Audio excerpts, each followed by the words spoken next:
What happens to your sense of worth when your body or capacity changes? In today's episode, author Leisa Wallace shares how learning to separate worth from productivity changed everything. Welcome to The Spoonful Show. You're listening to The Spoonful Show, honest conversations about chronic illness, identity, and finding meaning, even when life changes everything. I'm Rachel, a chronic illness spoonie, and I'm really glad you're here. Let's get started. Thank you, Leisa, for joining me today. I'm so excited to talk about your book, The Ultimate Act of Being Enough. Thank you for being here today. Oh my gosh, I'm so grateful that you invited me, and this is so fun. Well, I have to tell you, I'm not sure if I shared this through our messaging, but I came across your book, and like I said, The Ultimate Act of Being Enough. And I was like, oh, I have to know more about this because it's something I've struggled with. And I've, from the people I've talked to, so many people struggle with just that act of being enough with chronic illness. And so I was like, I need to figure out more about this book. I need to find out who read it.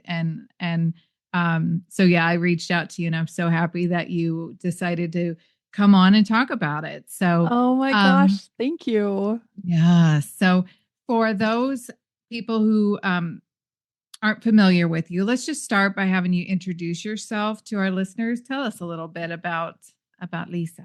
About Leisa. Oh my gosh. Leisa. I am Leisa Wallace.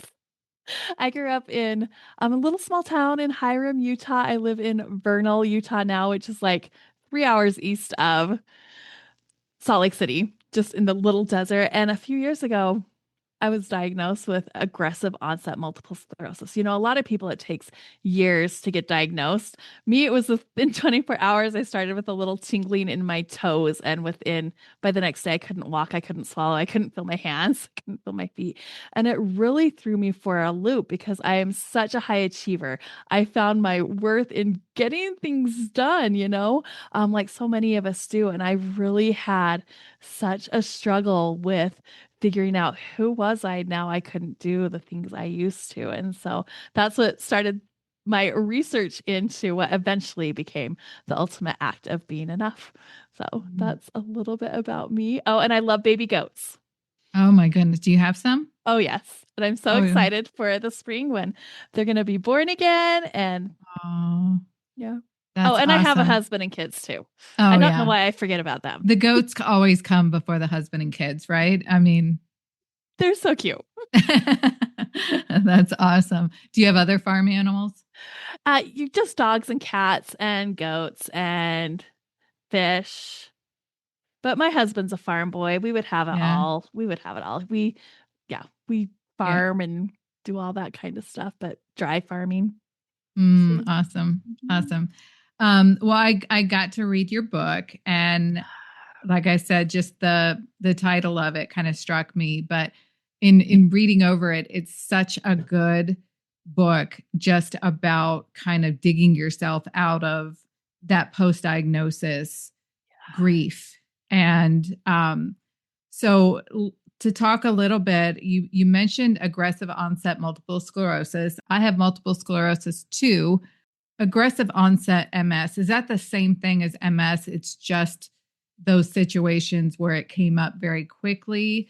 Because mine took 6 years. So it's just basically how the diagnosis came about. Is that what that's exactly what it is. It's just how the diagnosis came about. I hadn't had any symptoms or anything beforehand. And then when I was losing the ability to walk and swallow, they got me in for an MRI right away and saw all the damage.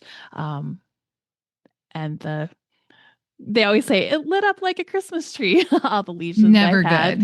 It sounds beautiful, but never good. Never good. And I hadn't really known much about multiple sclerosis before then. And like I said, I hadn't had any problems before then. So he called it aggressive onset. And there was enough evidence in my brain that said, yeah, that's what you have. Yeah. So that happened in 2019, and it has been a journey. It's been a journey since then. I still can't feel my legs as numbness comes and goes, which you are familiar with, my cognitive Mm. abilities. I feel like I used to be a really fast person, and I've slowed down so much, just my thinking and my structure, and that's all related to multiple sclerosis. And so, yeah, it's been a journey in remembering who I am. Yeah. You you sound a lot like me, who I was when I was still working, about just fast paced, very smart, multitasking different things, and just able to move at the speed of light, and then everything starts to change. And I have to mention that your book was just released on January 7th. Yes. So that's really exciting. So um, in the book, you say, what would happen if I stopped trying to prove I was still enough and simply believed that I already was? I think that's profound. Before your diagnosis, how did you define your worth? And how did that definition get challenged, that being enough? That is such a good question. I think we all define our worth by the feedback we get from other people, right? The more you do, the more feedback you get. And the more you accomplish and the more you can check off your list, you know that you're actually giving value to the world, right? And so when everything is taken away from you and all you can do is just sit there and you can't produce and you can't walk and you can't talk and you couldn't swallow anymore. And um, it was really like this huge, like an earthquake in my life, right? Everything that I defined my worth by, which is the doing, and just disappeared. And I grew up in a family who's amazing, who always talked about how your worth isn't in what you do. But at the same time, like your worth is eternal, is basically what I grew up in. But also, there's this paradox where, yes, your worth is eternal. You don't have to work for it. You are who you are. Yet, you need to work hard for what you have. Mm-hmm. And so it was this just huge, like, paradox of I couldn't figure out who I was when I couldn't produce. Mm-hmm. Oh, Yeah. There's so much that goes into that, between financially helping your family and feeling like you're doing a good job at things. And you're right, it's looking deeper into who I am as a person, not what I do, in my job. Was there a certain moment after the diagnosis when you realized that it wasn't just a health crisis going on, but it was an identity crisis as well? yeah. And it leads to me, this is the story I always remember when I think about this identity crisis is I was in the bathroom, I was in the bath, and I hurt so bad. And it was right after my diagnosis, probably within 6 months after my diagnosis. And at that point, I was still in this, oh, I'm going to get better. I'm relearning how to walk. I'm relearning how to swallow. This is all going to solve itself eventually. I'm going to be back to who I am. I just got to keep working hard. And I remember just sitting in the bathtub crying. I was in so much pain, and my kids were running outside the door. My kids, when I was diagnosed, were 9 and 11. And so they were still young, and I couldn't do things for them anymore. I couldn't walk. I couldn't chase them. I couldn't play. And I was just crying. And I just got this overwhelming thought that was, this actually is a gift for you. This is a Mm-hmm. gift to help you become who you're meant to be, and it's not going away. I So that was the moment for me where it kind of shifted my perspective of what MS is. And instead of seeing it as this thing I had to overcome, I started looking at it as a gift to help me be a better person, the best me I could be. And that really was the tipping point for me in my diagnosis. Mm-hmm. I'm so glad that you mentioned that, because you're right. It really isn't like an opportunity, even though it's devastating to get any sort of chronic illness diagnosis. But it is an opportunity to be able to do things that maybe weren't on your plan. But that's really hard in the moments and the weeks and the months after And it's diagnosis. It's still hard even now, even with the mind shift change that it's a gift. It doesn't mean the hard things are gone. It's like Hmm. it is a gift and it's really hard. and both can be true at the same time. Yeah. Yeah. Was there a moment, you talked a little bit about the stillness of it. Um, what did that feel like for you, the first moments of feeling that stillness? Um, Maybe more emotionally, and not physically, but what did you struggle with in those first moments? I struggled with not being able to heal myself. I mean, when you're a Mhm. productive high achiever, you set goals. You say, if I can do this, I'll get better. If I can work out, if I can lift weights, if I can, it's like the if and the if. Yeah. And finally you get to this moment of stillness where it's just, you can't. And you Mhm. realize and recognize that all the coping tools you've had leading up to this point are not going to work anymore. And it was devastating. And I remember just talking to my neighbor about it one day. And this is probably the one of the best advice I ever got. He's like this huge army guy. He's been in the army for like retired 25 years or something in the army. And um, I was just telling him what a hard time I was having one day. And he says, well, you should go to therapy. And I was like, oh no, I don't need therapy. I've always been able to like figure things out on my own. And he's like, I go to therapy every single week. I was like, "Oh, you do?" He's like, yes, there's some things in your life you just can't understand on your own. And I was so grateful for him and that advice and just him not being scared to share it, because that's what got me into mental health therapy. And that's what got me into understanding that the stillness and the things I was experiencing, what actually was happening with my mind and my heart and my soul and my emotions. And I was so grateful for him for being willing to share that with me. Probably changed the course of where you were going with all of this, all of these changes and everything. Absolutely. I absolutely did. And I just think about him, this big tough army guy, right? He doesn't need Yeah. therapy. They figure things out on their own. And him Yeah. being like, no, what you're experiencing is real and it's hard. And that stillness, when everything just ceases, you need someone to help walk you through that. Yeah. I went into therapy about a year after my diagnosis, and it by far, I mean, was the best thing I ever did. But there was so much to learn about what's happening to your body, and really understanding. I had a lot of issues with negative self-talk because of the illness and the things my body was doing, and really accepting the fact that I can't control what's going on with my body, which I think is a huge one, of Yes. realizing I can't control it and I can't keep pushing through it, and all of the things that we as women do.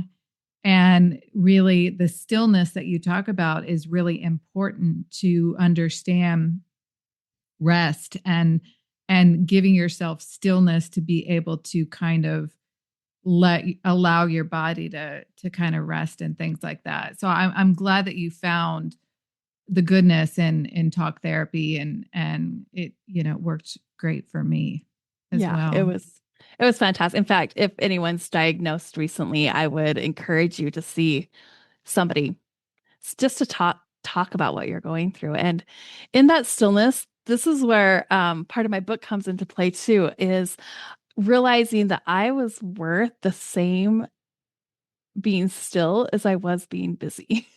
That my Hmm. value didn't change just because I wasn't checking off boxes. Like who I Hmm. was still an integral part of my life Yeah. without the doing.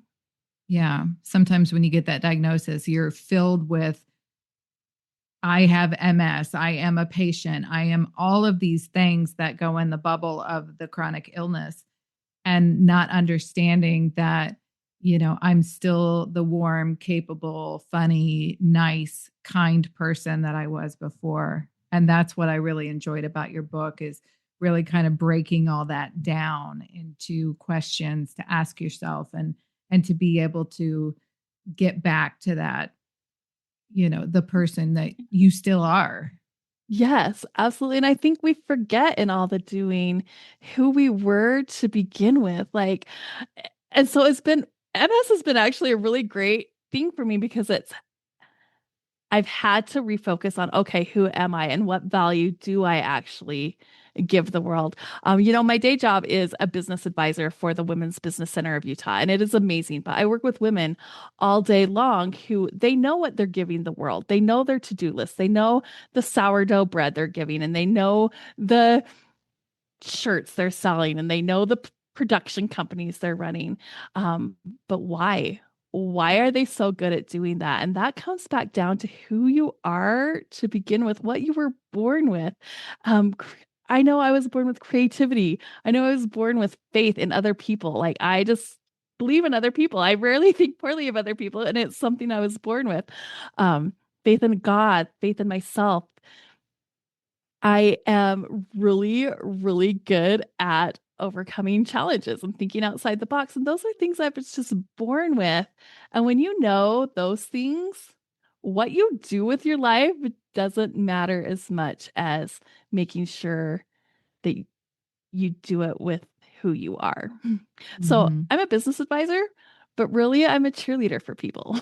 Yeah. Or I'm an author, but really I just love lifting other people because I have such faith in them that they can do Mm-hmm. amazing things. And so the boxes I put those values or who I am in, it doesn't matter what I end up being. And eventually I'm not going to be able to be a business advisor forever. Some days I can't breathe enough to talk, Mm-hmm. right? Some days I hurt. I'm not always going to be able to be a writer. I'm losing my vision in my one eye because of my multiple sclerosis. But I do know I will always be the person that is happy to see you. I will Mm-hmm. always be the person you can bring your trials to, and I will be happy to listen because that's who I am, you know? Mm-hmm. Mm. So, Do you feel like, receiving that diagnosis, that has brought out the best of you even more because you can be a little bit more empathetic and kind of more understanding of trials and tribulations and the things that people go yeah, through? I definitely feel like I'm a more understanding person. Mm-hmm. And at the same time, I feel like I'm a little bit meaner in that I set boundaries. Like Mm, I used to do anything anybody asks me to do, right? And I thought that was part of my worth is, oh yeah, I can do that. I can do that. I will burn myself out to build your dream. I will go the extra mile to help you out. And now I'm very much like, I can do this and nothing more. And before diagnosis, I would have thought, oh my gosh, why wouldn't she just help me? She can yeah. do it. But I recognize now that yeah, I am a lot more understanding with other people and a lot more understanding with myself. And I have to be. Otherwise, I won't have anything to give. And so, Mm. yes, we're understanding with boundaries. Yeah, I love that though because it is so difficult. I'm the same kind of person that anything anybody needs, I'm there for, and I'm just starting to be able to say, okay, well, I can't do that, but I can help you in this way, or Yeah. I can't take you to work, but let me see if I can find you a ride, or something like that, Yes. of just looking at other things. And because ultimately what you're doing is taking care of the body that you have and not stressing it out and all of Yeah. that. And your body is such a gift. And I would hate if my friend was having a hard time, I wouldn't speak to her like, oh my gosh, I can't believe you can't do that. I would be so Yeah. generous with a friend.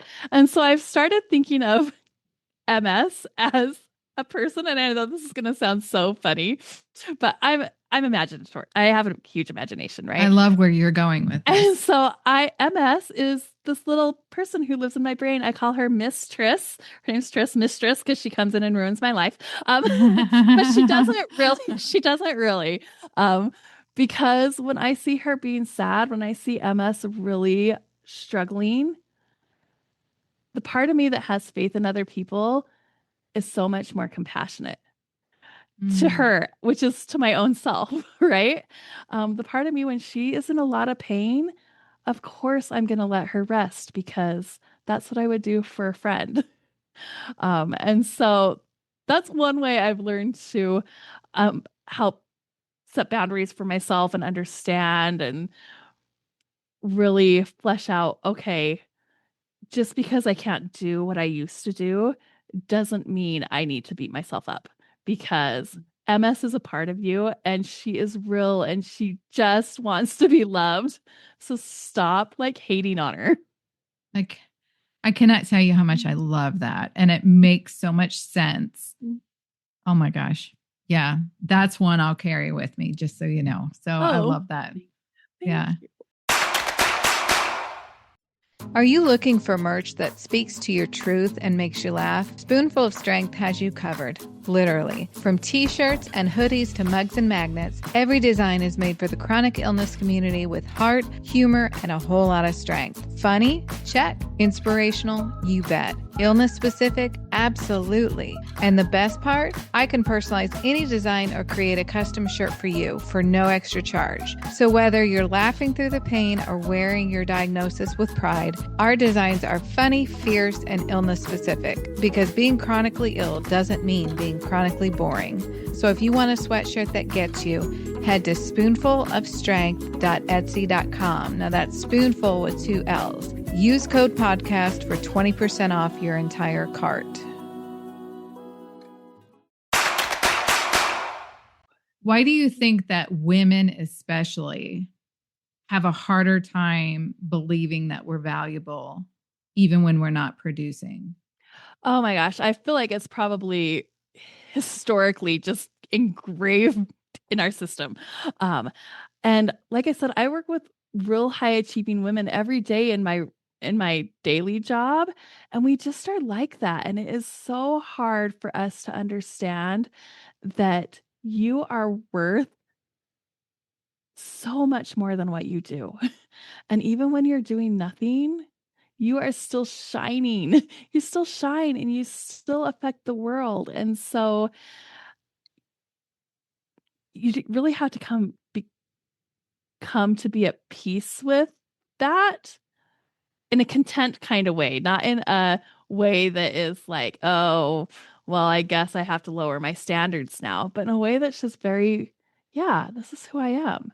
And this is great. And some days I can do it all, and some days I can lay in bed, and both I still have an impact on the world. Mm-hmm. Mm-hmm. It's that natural caregiving type Yeah. feeling women have of taking care of others before themselves. And you can't really do that with chronic illness. No, you can't. But yeah, I think all women, even when they don't have chronic illness, are like that. And then it gets worse when you have a chronic illness because you really, really are just so much more limited in what you can give, which I love because it really has helped me be like, okay, well, then I'm going to use my greatest strengths to help other people. I'm going to use my courage and my creativity and my faith. And I'm going to live from that place instead of the place of the person who can do anything. I'm going to live from the place of helping other people along, from the place of using my brain to create something new, because that's what feeds my soul. But everybody has something different. Like my mom, she's an organizer. She loved, like, that feeds her. I'm not an organizer. It's not something I was born with, right? But if everything was taken away from her, she could still organize because that's a gift she was given. She could still like put lists together and she could still do things like that, and live from that place. And so, yeah. Yeah. I want to talk a little bit about, in your book, you talk about the value constellation and how it helps you reconnect with who you are beneath what you do. So can you talk about the constellation concept? Yes, absolutely. Okay, so it first started, the whole value constellation started with a math concept that my daughter was doing at school, and she wanted to know what absolute value was. And absolute value in math is, it doesn't matter which direction you're going in. It can be a -5 or a +5, but your absolute value is still 5. whether you're going in a negative direction or a positive direction. And because it's your relationship to the core, it's relationship to zero, how far away you are from that. So that started getting me thinking about, oh, the core of who you are.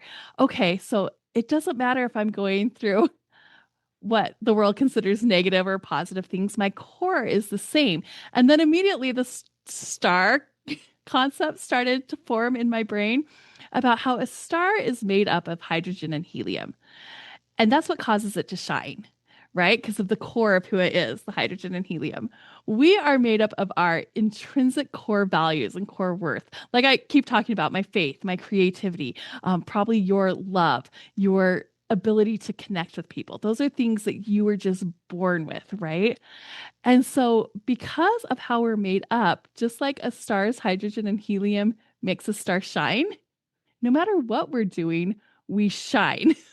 And so the value constellation is going back to the core of who you are and figuring out, okay, because of this core, I shine in this way, which can then be used in a lot of different roles and jobs. But the roles and jobs don't matter. It's that constellation of worth. And so that is where I got the value constellation from, is once you know the core of who you are and how it shines, then you can take it into the world in any way you want. And you can do it as a teacher, a business advisor. I can do it as a hospital patient because my core doesn't change. Mm-hmm. Yeah, it just stays the same. And so that's what the value constellation is beneath everything. Who are you and how do you shine? Mm. I love that.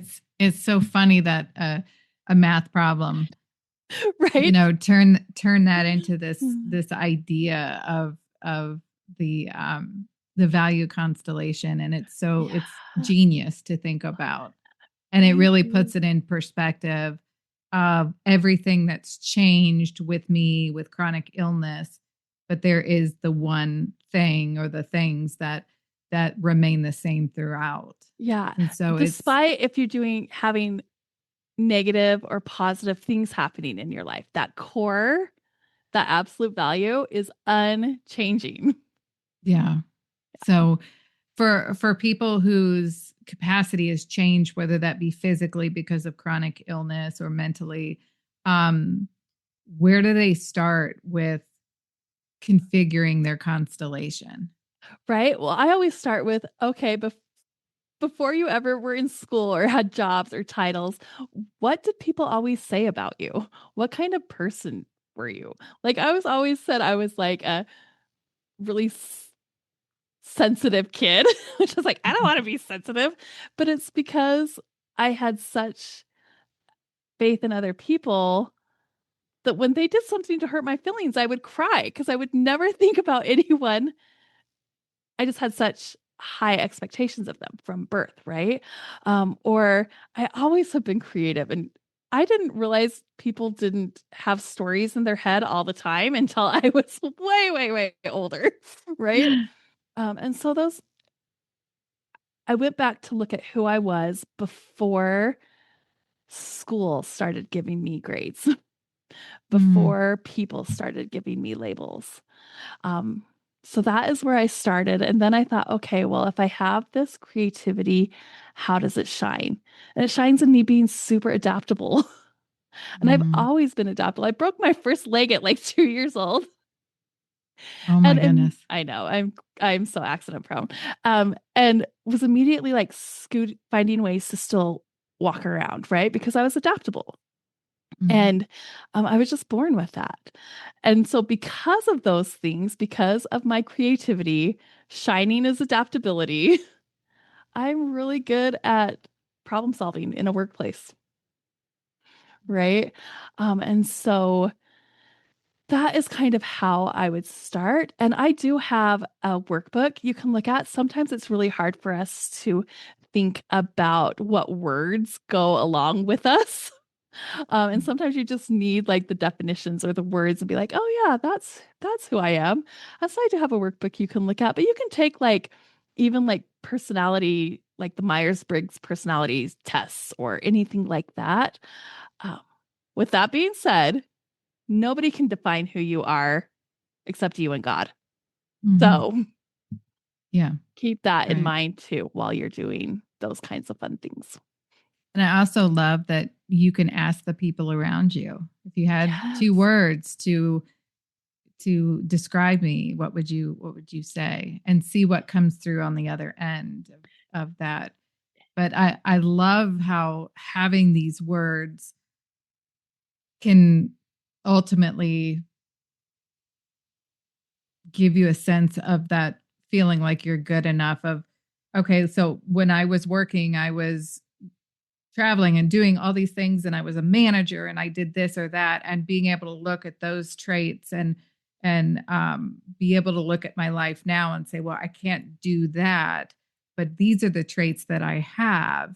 And so I am really good at, making a chore calendar and being very organized and getting, making sure I have good meals. I like to cook. So, things like that. I love to, I love animals. Maybe I should volunteer somewhere. I know volunteering was something that you mentioned that you did kind of in that beginning stages of like, okay, what do I do now? Yes. So I was a school teacher when I was diagnosed, and it was right at the beginning of COVID, and school shut down, and I was bored, and I was having the hardest time. And so I started volunteering. I just needed to be used somewhere.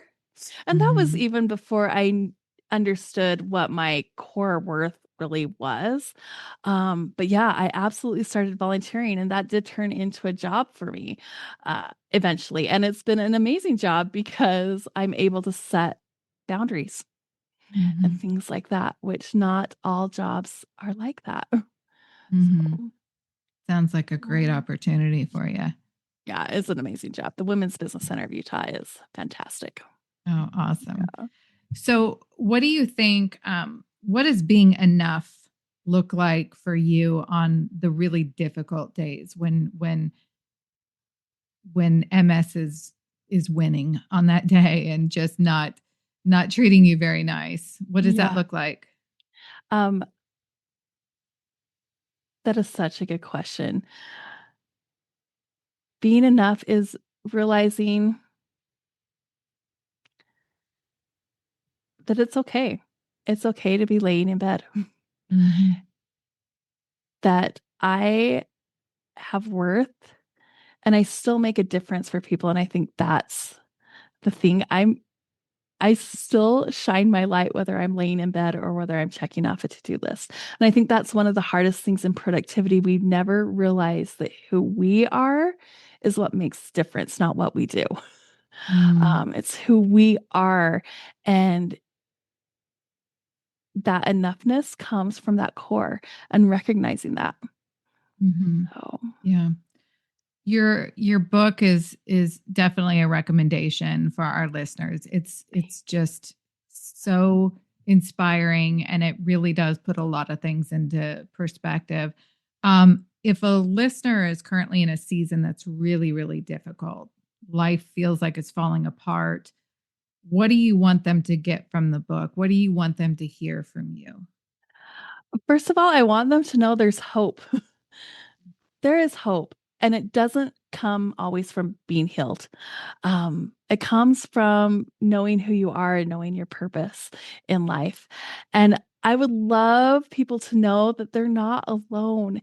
And I see you and I'm with you. And it is hard and it is heavy and it's happy and it's joy. And you can hold all of those things at the same time. I want people to know that they do not have to do this alone. There are so many communities where you will just be seen. People can see you and say, I get it. And sometimes that's all you need is somebody to just say, I get it, and not try to heal you and not try to give you recommendations about what to do next. And also, it is on Audible. So if you just want to listen to it, which sometimes we can't see very well, just listen and feel the love. Yeah, I love that you have an audio book, because for those people that have maybe cognitive issue and visually learning is difficult, and that's an option as well. So I appreciate that you have an audio book as well. Yeah. Thank you. Tell our listeners where they can find the book and also where they can follow you on social media. Yeah. So the book is sold wherever books are sold, Barnes and Noble, Amazon, Kobo, all the things. Also on audiobooks you can find in those same places. You can find me. My website is authorleisawallace.com. And you spell my name. My name's spelled Leisa. So just make sure you spell that right. And then on Instagram and Facebook, I'm chronically.thriving.lisa. So you can find me in any of those places and reach out if you have questions or just want to connect. I love connecting with people who just need a little bit more support. So I love that. I think just in sitting here for the few minutes that we've been sitting here, I can tell you're such a warm and giving person. And for people who are struggling, they need to connect with you because there's just a light and a joy within you that is hard to find sometimes when you've got such a devastating diagnosis. And so I appreciate you coming on here today and just bringing that light and that hope that you talk about to our listeners, because it's so important. And it's so important that those of us who are dealing with chronic illness know that we are enough and that we are good enough, and the things that we do every day, whether it be laying in bed, as you said, or being productive, both of those are enough for us. And so I just can't thank you enough for everything. I love the book. You guys need to go out and find the book because it really is inspirational, and it's a great read. Thank you so much for having me on, Rachel. This is such an uplifting conversation for me too. And I just applaud you for doing what you can with what you have and the body you're given. I just feel like your voice is powerful and it's going to change the world. Oh, that's so sweet. That's really sweet. I appreciate that. I'm enjoying doing it, and I always say it gives me more than what I feel like I'm giving out. Yes. I get so much more back from it. So absolutely. There's this Brene Brown quote that I love called "Hope is an action." If you want to feel hope, act. It doesn't matter what you're doing, and that does not mean checklists. It means finding that core of who you are and building your life from there. So. Beautiful. Beautifully said. Love it.